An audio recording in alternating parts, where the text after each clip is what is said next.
지난 주간 우리 선교사님들이 교회에 오셔서 많은 위로받고 힘을 얻을 수 있도록 그동안 이렇게 기도와 또 물질과 봉사 섬김으로 함께 해주신 많은 성도들에게 대단히 감사드리고, 귀한 사역 힘을 얻으셔서 다 가시면서 이제 우리가 정말 다시 힘을 얻어서 선교지로 선교사가 돼서 돌아갑니다, 이렇게 말씀하셨어요. 우리 귀한 사역을 함께 해주신 모든 교회 성도들에게 대단히 감사드립니다. 서양 속담에 No cross, no crown이라는 말이 있죠. 십자가 없이는 면류관도 없다. No cross, no crown이라는 말이죠. 우리가 항상 눈물이 있는 그 자리를 지켜가고, 또 어렵고 힘든 봉사의 자리를 지켜가고, 헌신의 자리를 지켜가는 그것을 통하여서 하나님은 우리의 삶에 면류관도 허락하시는 거예요. 우리가 그 믿음의 자리를 지켜나갈 때 오늘도 다시 한번 믿음으로 승리하시는 우리 사랑하는 성도들 되시기를 간절히 축원합니다. 오늘은 또 새가족 리유니온이 있습니다. 새가족들 같이 얼굴 보고, 또 그들의 목소리를 통하여서 우리 교회에 부족한 것이 무엇인가 듣는 시간이기도 하고, 또 우리가 함께 하나님 앞에 그 마지막 날까지 가야 되는 한 식구인 것을 확인하는 또 귀한 시간입니다. 이렇게 믿음의 역사들을 계속해서 만들어가기를 간절히 소망하고요. 우리의 신앙 속에서 믿음의 자리를 만들어갈 때 아주 중요한 두 가지가 있어요. 그것이 한 가지는 이제 우리 지난 주일에도 잠깐 이렇게 나누었지만 예배의 공식이라는 게 있어요. 그래서 예배가 하나님 앞에 우리가 드리는 것이지만 예배를 통해서 말할 수 없는 은총을 우리 가운데 받는 거예요. 그래서 바르게 하나님 앞에 예배해야 바르게 하나님의 은총이 우리의 삶에 찾아오는 거예요. 그 예배의 공식, 그것을 우리 지난주에도 잠깐 한 가지 통해서 나누었는데, 그 예배의 공식을 또 나중에 이렇게 나눌 겁니다. 이번 고등부 수련회 특강을 제가 부탁받았는데, 거기에 가서 우리 고등부 아이들에게 이렇게 시간을 좀 축약해서 이렇게 예배 공식을 우리 아이들에게 또 특강으로 가르치려고 그래요. 그래서 예배 공식이 굉장히 중요합니다. 또 한 가지 중요한 건 믿음의 공식이에요. 믿음 공식이 굉장히 중요해요. 우리의 삶에 있어서 어떤 믿음을 가져야 하느냐, 무엇을 분명하게 잃어버리면 안 되느냐, 이것에 우리에게 있어서 우리의 신앙을 좌우하는 굉장히 중요한 거예요. 절대적으로 잃어버리면 안 되는, 또 날마다 분명하게 확인하고, 말씀 속에서 확인하고, 예배 속에서 확인하고 찾아야 되는 분명한 믿음이 5가지가 있어요. 그 중에 첫 번째가 하나님은 살아계신다 하는 거예요. 하나님이 살아계시다는 것에 대한 분명한 믿음을 가져야 우리의 삶에서도 하나님의 살아임의 역사하시는 그 역사가 나타나는 거예요. 믿음대로 된다 말씀하신 대로 하나님이 살아계시면 오늘 우리의 삶에도 반드시 살아있는 역사가 일어나는 거예요. 그런데 이 살아있는 역사를 누가 만나느냐? 산 자가 만나는 거예요. 산 자가 산 하나님을 바라봐요. 죽은 자는 죽은 하나님을 바라봐요. 그게 되어 있어요. 사무엘하 22장 26절에서 27절이 우리 가운데 이렇게 증거하고 말씀합니다. 자비한 자에게는 주의 자비하심을 나타내시며, 완전한 자에게는 주의 완전하심을 보이시며, 깨끗한 자에게는 주의 깨끗하심을 보이시며, 사악한 자에게는 주의 거스리심을 보이시리로다. 아멘. 우리가 흔히 하는 말로 먼 눈에는 뭐만 보인다고요. 우리가 산자의 신앙을 가지고요, 오늘 우리의 신앙이 살아있는 신앙이 되면 하나님은 분명히 살아계시기에 살아계신 하나님이 분명히 보이는 거예요. 하나님이 죽으신 게 아니라 우리의 신앙의 자리에 잠자는 신앙, 죽은 신앙이 만들어져 버려서 하나님이 죽은 것처럼 느껴지고 하나님이 나를 안 보시는 것처럼 느껴지는 경우가 많아요. 우리가 믿음이라는 것을 가질 때 가장 먼저 잊지 말고 또 확인하고 확인하며 계속해서 확신 가운데 살아야 되는 가장 중요한 것이 첫 번째가 바로 하나님이 살아계시다 하는 거예요. 오늘 우리가 읽은 베드로전서 1장 23절은 이렇게 우리 가운데 말씀합니다. 너희가 거듭난 것은 썩어질 씨로 된 것이 아니요 썩지 아니할 씨로 된 것이니 살아있고 항상 있는 하나님의 말씀으로 되었느니라. 아멘.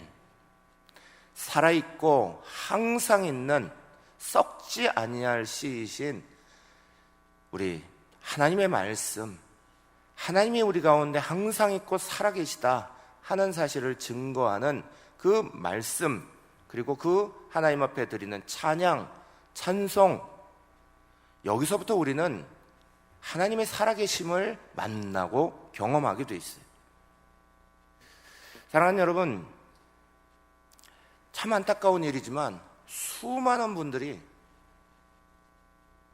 시간이 지나가며 신앙생활을 오래 해가며 자꾸 매너리즘이라는 것에 빠집니다. 당연히 뭐 그런 거지. 그러다 보면 감사도 없고 기쁨도 없고 감격도 없어지는, 그냥 의무적으로 형식적으로 따라가는,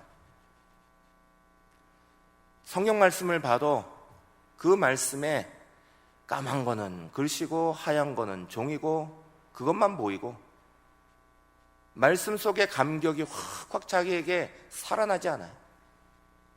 찬송을 불러도 그 찬송이 우리의 감격으로 눈물을 쏟게 하고 기쁨으로 하나님 앞에 평안을 얻는 그런 찬송이 우리 가운데 이루어지질 못하고 그냥 시간 됐으니까 찬송하자니까 찬송하고 앞에서 부르는 사람도 대충대충 뒤에서 부르는 사람도 대충대충. 베드로전서 1장 24절 25절은 연이어서 이렇게 말씀합니다. 그러므로 모든 육체는 풀과 같고 그 모든 영광은 풀의 꽃과 같으니 풀은 마르고 꽃은 떨어지되 오직 주의 말씀은 세세토록 있도다 하였으니 너희가 전한 복음이 이 말씀이니라. 아멘. 하나님 말씀은 절대 변함이 없어요. 변하는 건 우리 자신이 변하는 거예요. 우리 자신이 신앙이 나약해지기도 하고 매너리즘에 빠지기도 하고 하나님의 살아계심이 없는 것처럼 자꾸 그렇게 말을 하는 거예요. 하나님은 절대적으로 살아계시는 분이에요. 아멘. 하나님은 절대적으로 살아계시는 분이에요. 그분은 절대 잠자지도 아니하시고 졸지도 아니하시고 주무시지도 아니하시고 우리의 삶을 돌아보지도 않으시는 분도 아니고 하나님은 살아계시고 우리 가운데 역사하시는 분이에요. 우리가 찬송을 불러도 말씀을 읽어도 그것이 우리 속에 역사하도록 그 어떤 감격을 잃어버리고 있는 모습이 있는 것뿐이죠. 조한 서덜랜드라는 유명한 성악 가수가 있습니다. 최고의 소프라노라 칭송받았던 분입니다. 런던 심포니 오케스트라와 함께 어느 날 핸델 메시아 한 부분인 내주는 살아계시고 라는 노래를 연주하게 됐습니다. 같이 부르게 됐습니다. 리허설 때 모여서 이제 그것을 다 부르는데 뭐 그 목소리가 얼마나 아름다운지 그 소리를 들은 리허설에 참석했던 사람들이 한 번 탁 불렀는데 다 박수를 치고 막 그러는 거예요. 그런데 지휘자였던 콜린 데이비스 런던 심포니 오케스트라에 오랫동안 지휘를 했던 그분이 이 서덜랜드가 잘했습니다 하면서 한 번 더 하시겠습니다 해서 또 리허설을 했어요. 다 끝나고 나니 사람들이 또 박수를 치는데 아유 멋집니다 하면서 한 번 더 하시죠 해서 또 부르는 거예요. 두 번째까지 하고 나서 세 번째 또 부르시죠. 이러는데 서덜랜드가 기분이 나빴어요. 내가 이렇게 잘하고 사람들도 이렇게 호응이 좋은데 왜 세 번을 또 하게 하십니까? 내가 뭘 잘못하고 있습니까? 지휘자님 나한테 가르쳐 주시죠. 요청했어요. 그때 콜린 데이비스라는 지휘자가 이렇게 말해요. 저는 찬송을 들으면서 당신의 목소리에서 하나님이 살아계시다는 걸 느끼지 못하겠습니다. 곡의 제목은 내주는 살아계시고인데 당신의 하나님이 정말 살아계십니까? 라고 물었어요. 이 서덜랜드라는 분이 자존심을 내려놓고 그 시간에 자기의 온 마음을 집중해서 다시 한번 불렀어요. 그것을 부르는 순간 성령이 그에게 마음에 임하셔서 리허설을 끝내지를 못했어요. 그녀가 스스로 막 울었어요. 사랑하는 여러분, 하나님이 살아계시지 않는 게 아니에요. 우리가 부르고 있는 찬송가에 우리의 마음을 담고 있고 우리의 신앙을 담고 부르는 것이 찬송가인데, 오늘 우리는 살아계신 하나님을 만나는 살아있는 찬송을 드리고 있나요? 하나님 말씀이 능력이 없다고요? 아니요. 사랑하는 여러분, 우리나라는 선교사가 복음 전해주기 전에 하나님의 말씀이 먼저 움직인 나라예요. 그래서 한국어 성경, 한문 성경, 한국어 성경이 선교사들 들어오기 전에 먼저 번역돼서 우리나라에 들어온 정말 세계 역사에서 놀라운 나라예요. 1866년에 8월 27일 대동강변에 한 미국 상선이 나타났습니다. 개방을 요구하고 통상을 요구하면서 포를 막 쏴대면서 들어왔습니다. 그래서 그 배가 대동강을 따라 쭉 들어오는 것이 어느 양각도라는 모래톱에 탁 걸렸어요. 그러면서 물이 빠지면서 배가 기울어 버리고 움직이지 못하는 상황이 됐어요. 그 제너럴 셔머너예요. 그 제너럴 셔머너, 거기에 영국인 선교사였던, 중국에서 선교하던 토마스 선교사가 타고 있었어요. 토마스 선교사는 영국 선교회 소속으로 중국 선교를 나왔다가 자기 아내가 죽었어요. 그 시리 속에서도 선교를 해야겠다는 마음을 가지고 중국에 남았다가 저쪽 동방에 한 번도 복음 듣지 못한 나라가 있다는 이야기를 듣고 그 나라로 가는 방법을 찾았어요. 마침 그때 제너럴 셔머너라는 미국 상선이 거기에 들어간다는 얘기를 듣고 그 배에 함께 올라탔어요. 제너럴 셔머너가 공격적인 막 통상을 할 때 어쩔 수 없이 그 자리에 있었던 토마스 선교사도 그 모래톱에 딱 걸려서 넘어지는 순간 같이 죽게 됐죠. 그래서 자기의 그것을 탈출하면서 막 무트로 막 나왔을 때 모든 병사들이 거기에 나오던 사람들을 다 잡고 찔러 목 베어 죽였어요. 그때 이제 토마스 선교사는 성경을 막 밖에 집어던지고 자기 품에도 최대한 품고 나왔어요. 그를 죽였던 병사 박충권, 그가 죽을 때 그를 이렇게 그 토마스 선교사를 죽일 때 박충권이 남긴 글이 있어요. 내가 그를 찌르려고 할 때에 그는 두 손을 마주 잡고 무슨 말을 한 후 붉은 배를 입힌 책을 가지고 웃으면서 받으라고 권했다. 내가 죽이기는 했으나 이 책을 받지 않을 수 없어서 받아서 왔다. 이렇게 남겼어요. 토마스 선교사를 죽인 그 박충건이라는 병사가 나중에 성경을 읽게 됩니다. 그리고 감동받아요. 그리고 회개하고 1899년 세례받고 안주교회의 영수가 되어서 복음 전하는 사역을 끝까지 하다가 돌아가시는 영수가 됩니다. 거기에 불태워지던 성경책 중에 종이가 귀하던 시절이라 11살짜리 어린애 최치량이라는 어린아이가 성경책 3권을 땅에 떨어진 걸 훔쳐서 다 불태워야 되는데 그걸 집어들고 도망갔어요. 그리고는 동네에 들어가다가 그 영문에 있는 주사로 있었던 박영식이라는 분한테 그게 들켜서 책을 뺏겨요. 이 박영식이라는 분이 아이를 혼내면서 책을 뺏은 다음에 그냥 불태워버린 게 아니라 이게 다 종이니까, 종이가 귀했던 시절이니까 자기 집에 벽지로 이것을 발랐어요. 그리고 시간이 지난 다음에 이 집을 나중에 자란 최치량이라는 그 아이에게 팝니다. 나중에 컸을 때 최치량이 그 집을 여관으로 사용해요. 여관으로 쓰고 있는데 어느 날 선교사로 우리 땅에 오셔서 돌아다니시던 마포삼열 선교사님이 그 여관에 투숙하게 됐어요.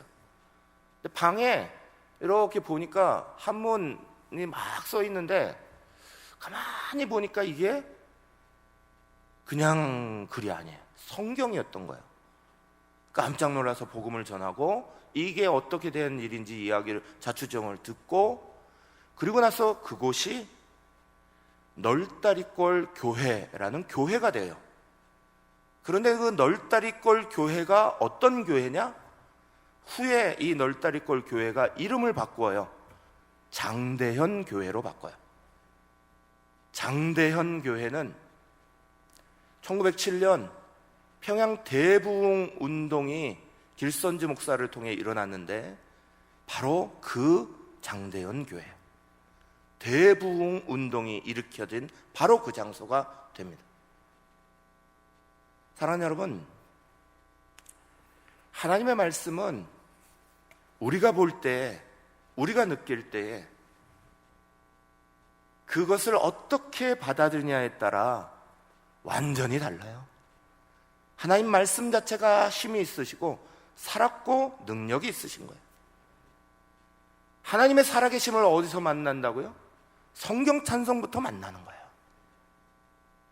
성경 읽을 때 그 살아있는 말씀이 다가오는 것이 정상적인 거지, 하루에 10장을 읽던 20장을 읽던 아무리 읽어대도 거기에 까만 건 글씨고 하얀 건 종이고 그렇게 보여서는 안 되는 거예요.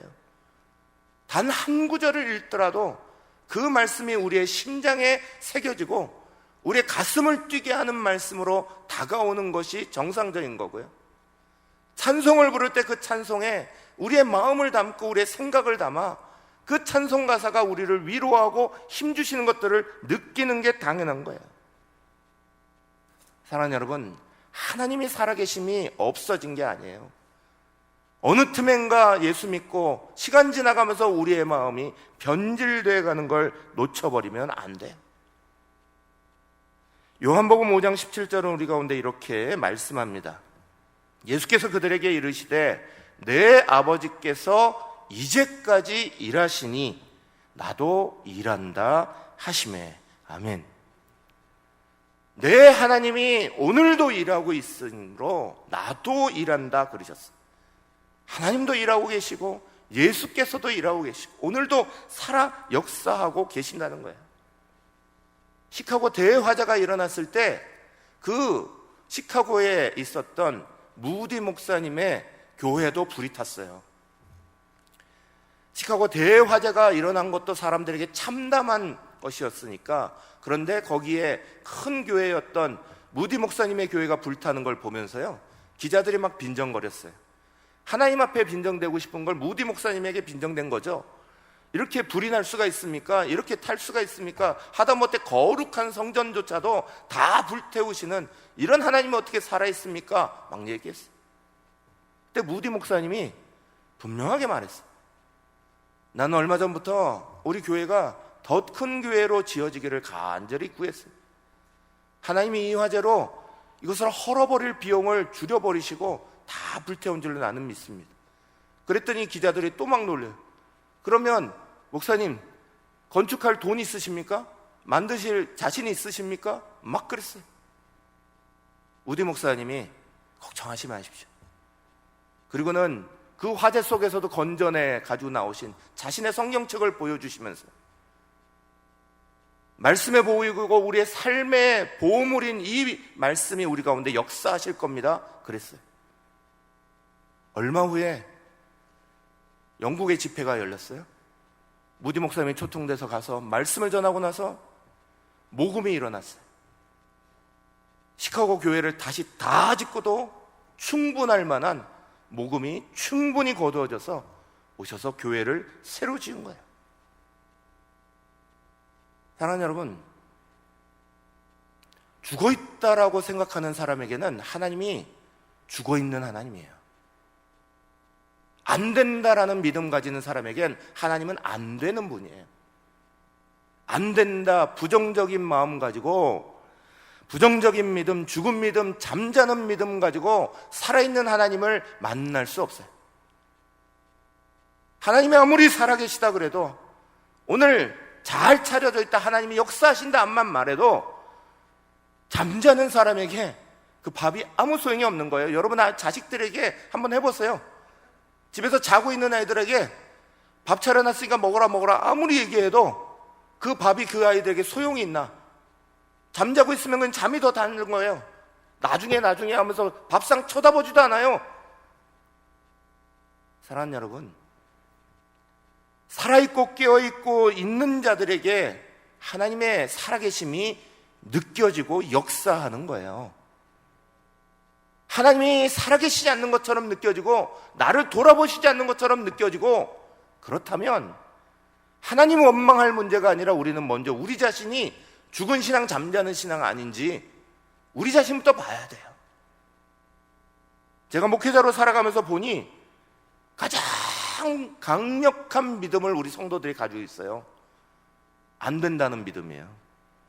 어떻게 그 믿음은 그렇게 강력하게 가지고 계시는지. 말씀이 된다고 하는데도 절대로 안 된대요. 하나님이 하실 수 있다 하는데도 절대로 안 된대요. 안 된다고 믿으니 그 믿음대로 역사하는 거예요.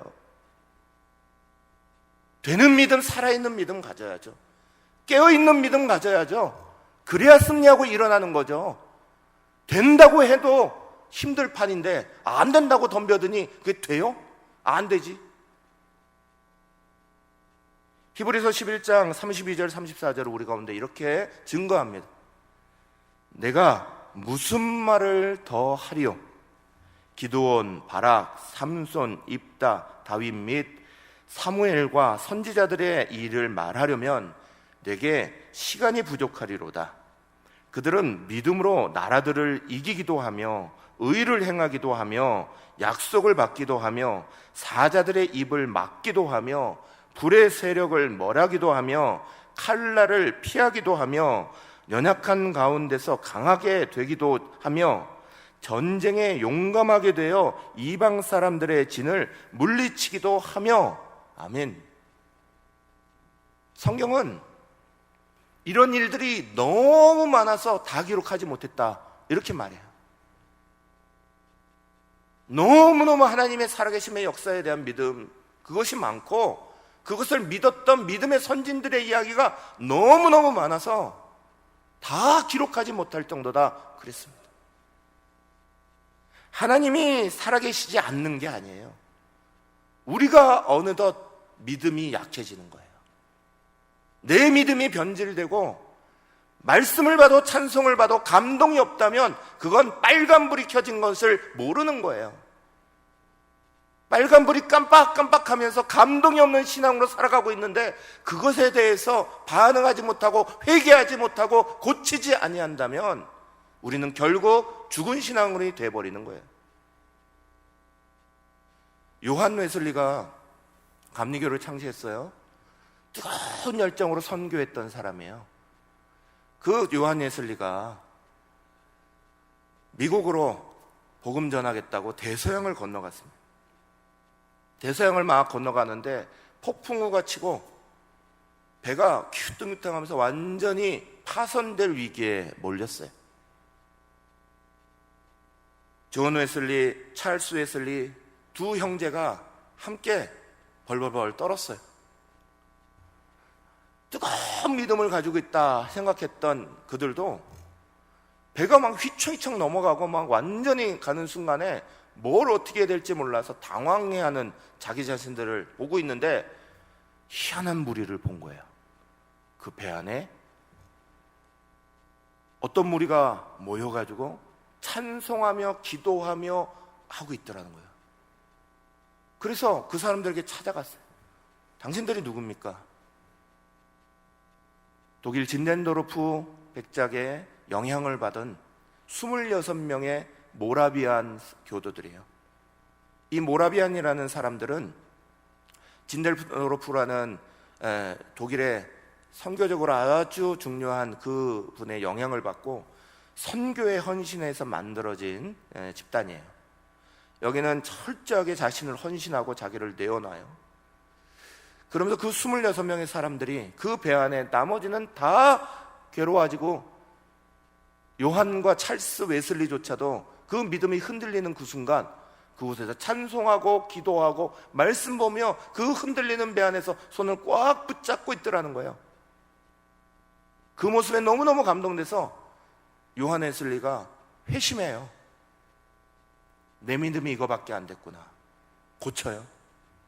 그리고 돌아와서 나중에 영국을 변화시키는 운동을 일으키는 계기가 됩니다.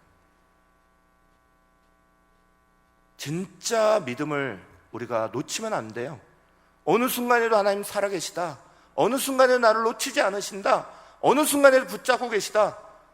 놀라운 하나님의 은혜고 역사인데 우리가 이 하나님이 살아계신다는 사실을 놓아버리면 그러면 우리 일상에는 정말 허무한 것만 남아요. 어떻게 해야 될지 세상 사람들과 같이 똑같이 방황하는 일만 남는 거예요. 마가복음 12장 27절은 우리 가운데 이렇게 증거하십니다. 함께 읽겠습니다. 하나님은 죽은 자의 하나님이 아니요 산 자의 하나님이시라. 너희가 크게 오해하였도다 하시니라. 아멘. 바리새인들이요 막 여러 가지 질문을 하면서 막 다가왔어요. 교리적으로 물어봤어요. 이게 이런 거예요 저런 거예요 막 물어봤을 때 예수님이 딱 이렇게 말씀하셨어요. 너희가 크게 오해했다. 하나님은 죽은 자의 하나님이 아니라 하나님은 산 자의 하나님이시다. 하나님은 살아계시고 산 자의 신앙을 가지고 있을 때 살아계신 하나님이 보이는 거예요.